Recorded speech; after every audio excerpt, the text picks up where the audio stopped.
ልጁ የርዕሰ መምህሩን የተሰበረ አሻንጉሊት እየጠገነ ሳለ በውስጡ የተደበቀ ካሜራ ይመለከታል። ካሜራውንም ከኮምፒውተሩ ጋር ሲያገናኘው የርዕሰ መምህሩ ታላቅ ሚስጥር ይጋለጣል። ልጁም ወዲያውኑ በሶሻል ሚዲያ ይለቀዋል። ቪዲዮውን በአጭር ጊዜ ውስጥ በመላ ሀገሪቱ ይሰራጫል። የክፍል ጓደኞቹ ቪዲዮውን ሲመለከቱ ሁሉም በጀግንነቱ እሱን ማድነቅ ጀመሩ።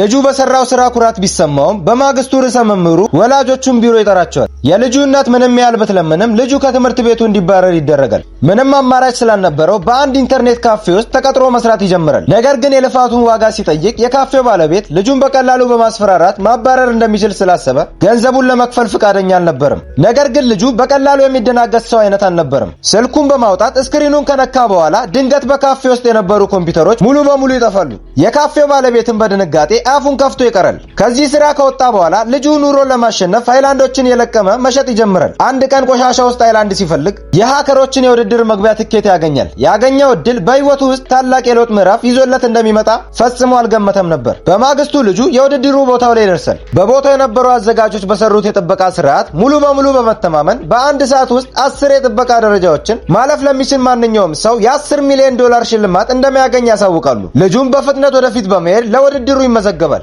ነገር ግን የውድድሩ ህግ እንደሚያመለክተው ውድድሩን ለማሸነፍ ቀላል አልነበረም። በመጀመሪያውም ደረጃ 99% የሚሆኑ ተወዳዳሪዎች ይሰናበታሉ። ወደ ሁለተኛው ደረጃ ያለፈው ተወዳዳሪ እሱ ብቻ ነበር። እሱም የቀሩትን ደረጃዎች ያለምንም ችግር ያልፋቸዋል። ዳኞችም ያለምንም ማቋረጥ ሲያደንቁት ነበር። ነገር ግን ልጁ የመጨረሻውን ሌቭል ማለፍ ስላልቻለ በራስ መተማመኑ የቀነሰ ነበር። አሁን በውድድሩ ለመሸነፍ 3 ደቂቃዎች ብቻ ቀርተውታል። ሁሉም ሰው እንደሚሸነፍ እያሰበ ነበር።